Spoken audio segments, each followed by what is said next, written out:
My girlfriend of 2 years cheated and I didn't find out till she was engaged 3 months later, but I got the last laugh. I met my ex when we were both attending college. I was 24 and she was 22. I had never really dated much before her. I had just gotten out of a toxic year-long relationship that didn't work, but we were amicable. The other girl was seriously depressed. I loved her, but she was so overwhelmingly depressed I could do anything.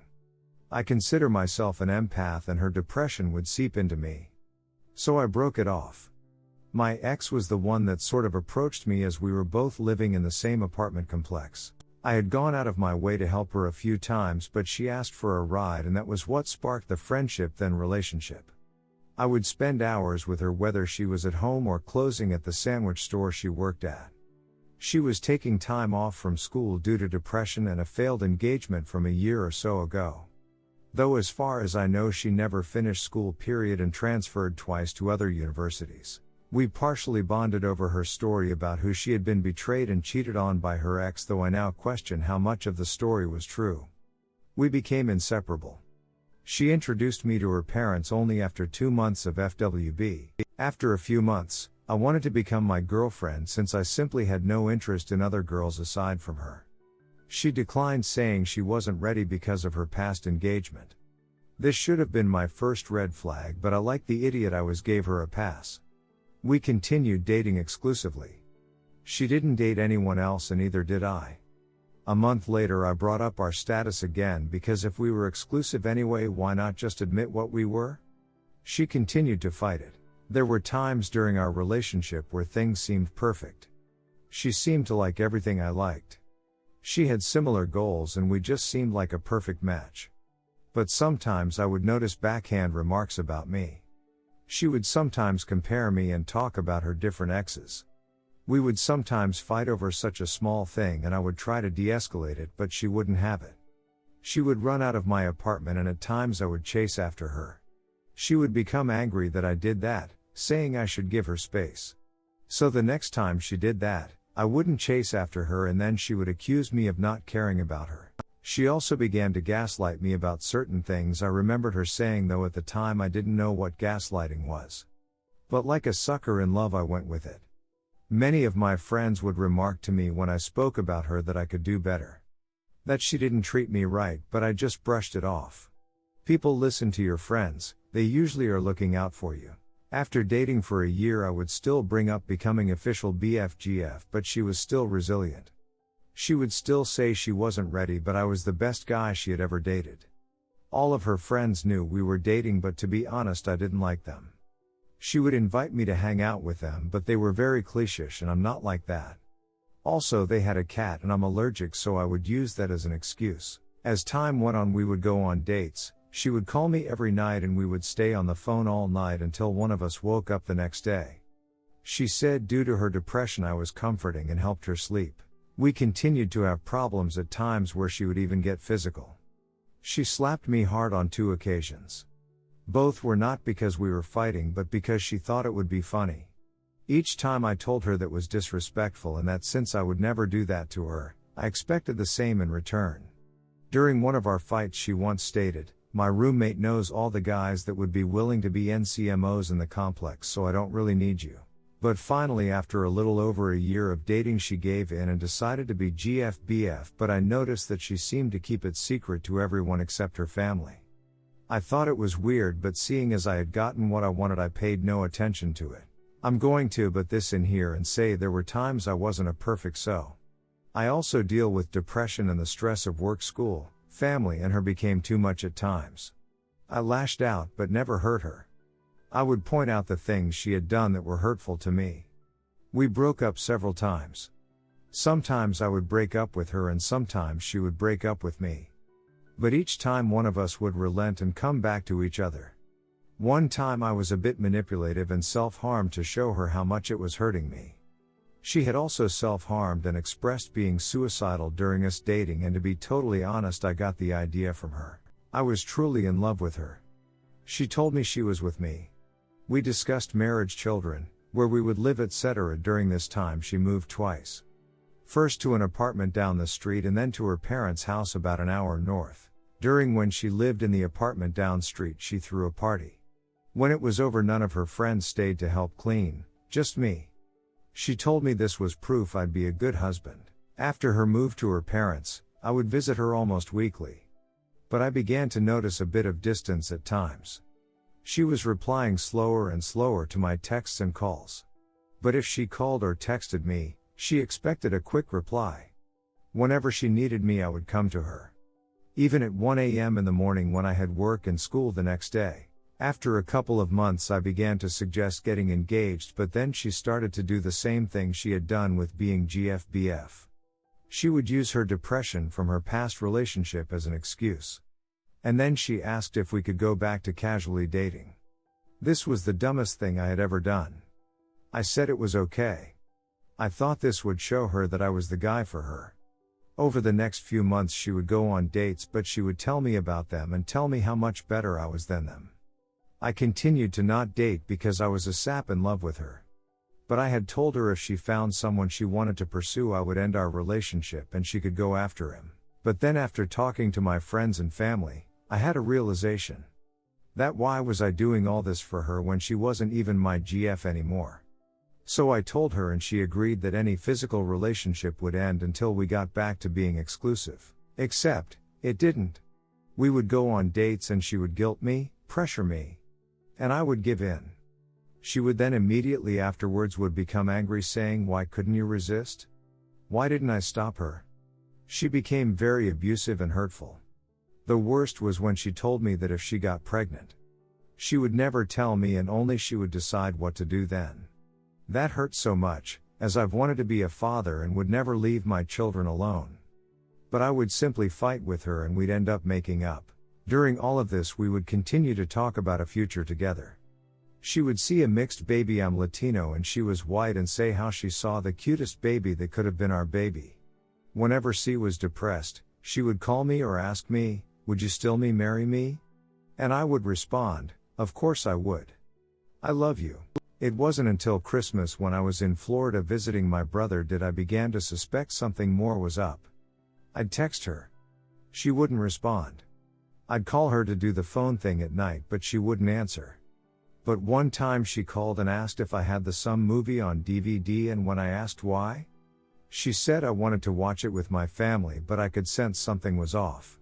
When I came back from vacation and started the new semester of school, she came to visit me, sort of. She came to my university for some reason and lost her Fitbit and called me to help her.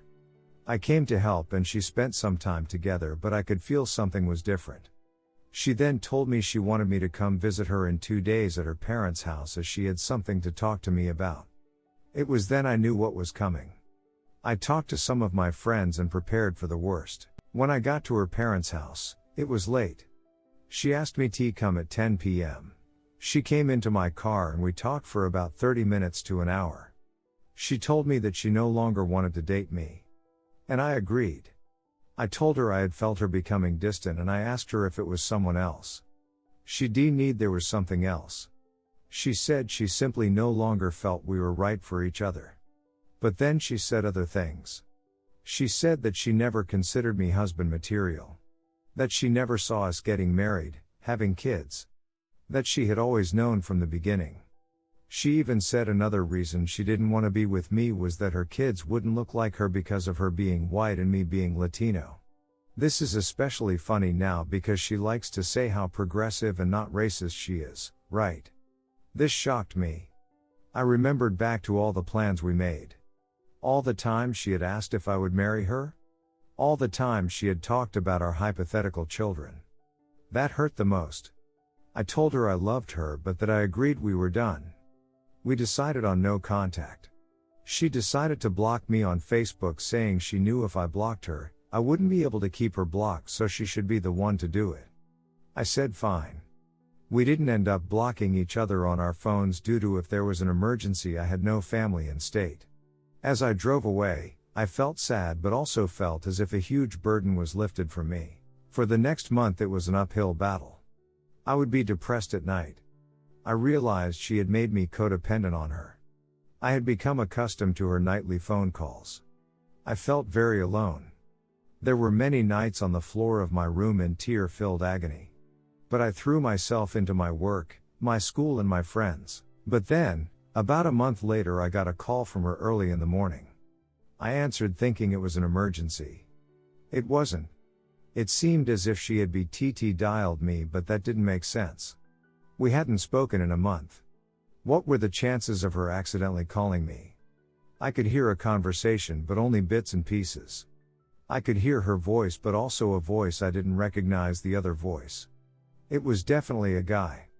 I heard something about snow and I swear I heard my name mentioned, but then the call ended.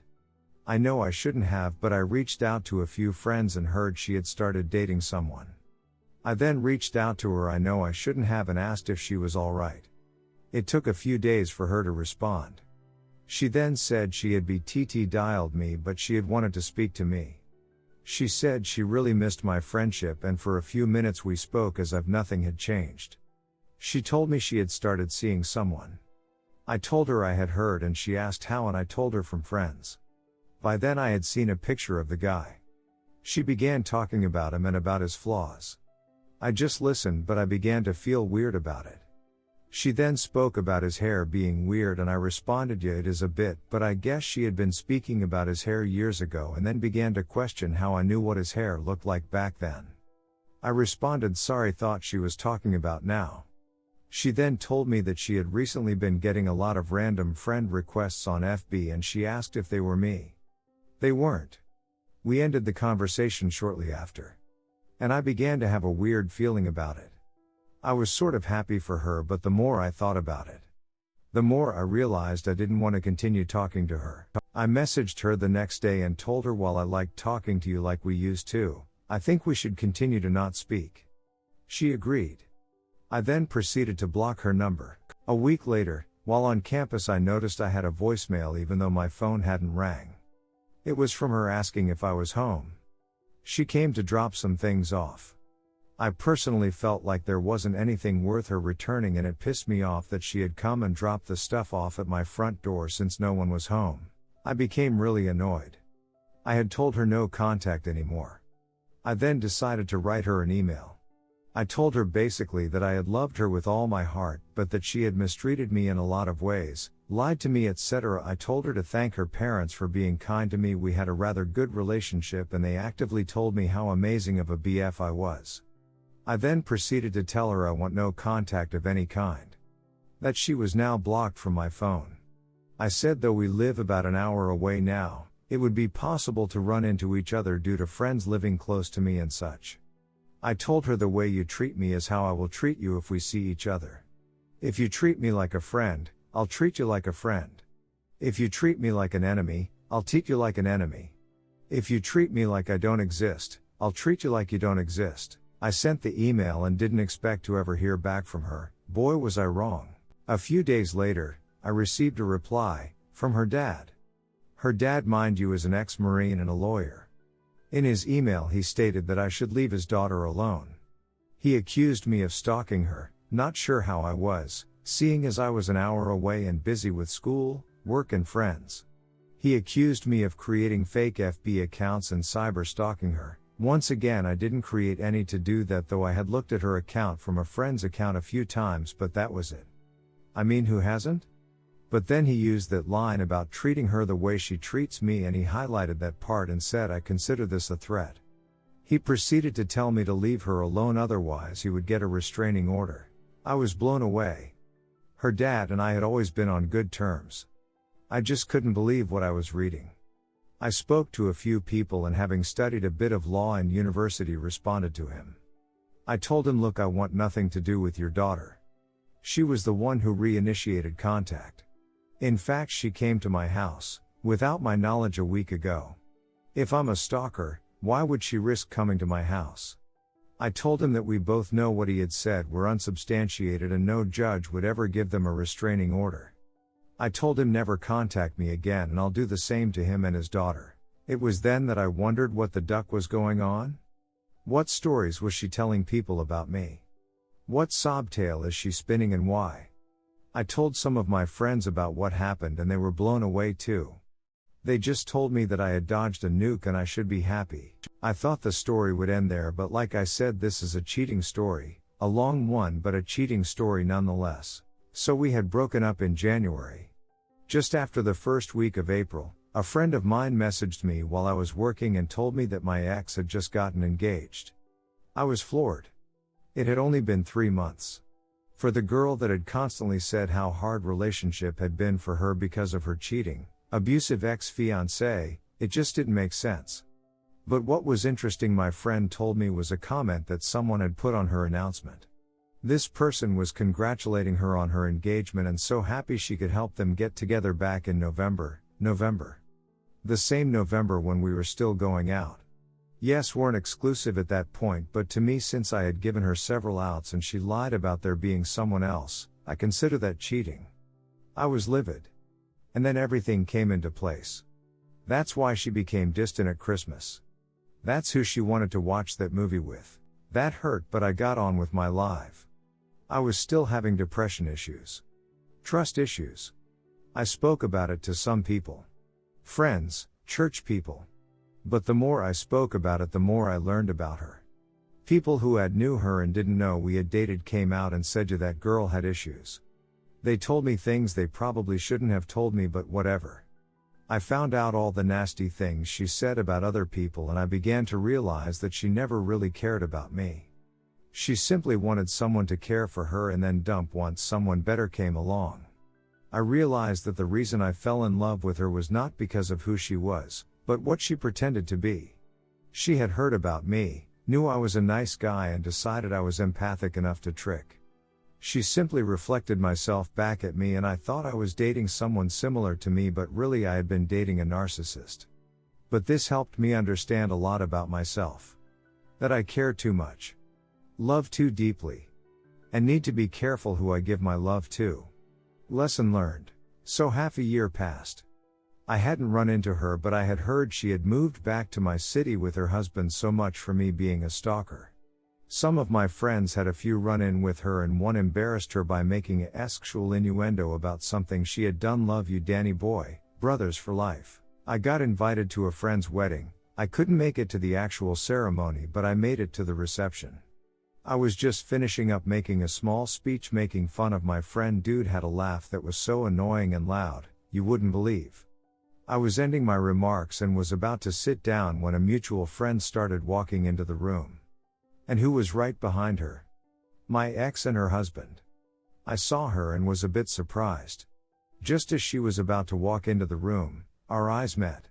And in the moment, instead of walking into the room, she pushed her husband back into the hallway out of sight and quickly followed. I was taken back and stepped out to the other side of the building to collect my thoughts and feelings. I was overall fine, but the shock of seeing her was interesting. After a few minutes I came back into the room and noticed my ex and her husband had never entered the room. I then asked my friend if he invited her and he said yes. I told him a heads up would have been nice, but he said that he didn't even think about it. He wasn't that close of a friend, more of a mutual friend of one of my best friends. Anyway, minutes passed and the new couple was about to have their first dance, so we all moved some chairs out of the way. I happened to be on a side of a door putting chairs away when my ex came through that exact door, saw I was right next to her and ran to the other side of the room with her husband in tow. We avoided each other the rest of the reception except for a couple of glances. But in that moment, I felt whole again. All those months after the breakup I felt broken and like a piece of myself was missing, but in this moment, seeing how she reacted, how ashamed she seemed to be, I felt my power coming back. I felt truly happy for the first time. Even though she was married and I was not, I had won the breakup. She was ashamed to even look at me. I had no such problems. I had an overall clear conscience. And now here I am, over 4 years after the breakup, writing this. I'm still single, but overall I'm happy. And Maddie, if you end up reading this, duck you. I'm the one who ended up finishing university and you're just a housewife. After all that talk about changing the world and it, all you're ever going to change are dirty diapers and be a ducking liar and a cheat. Thanks for reading.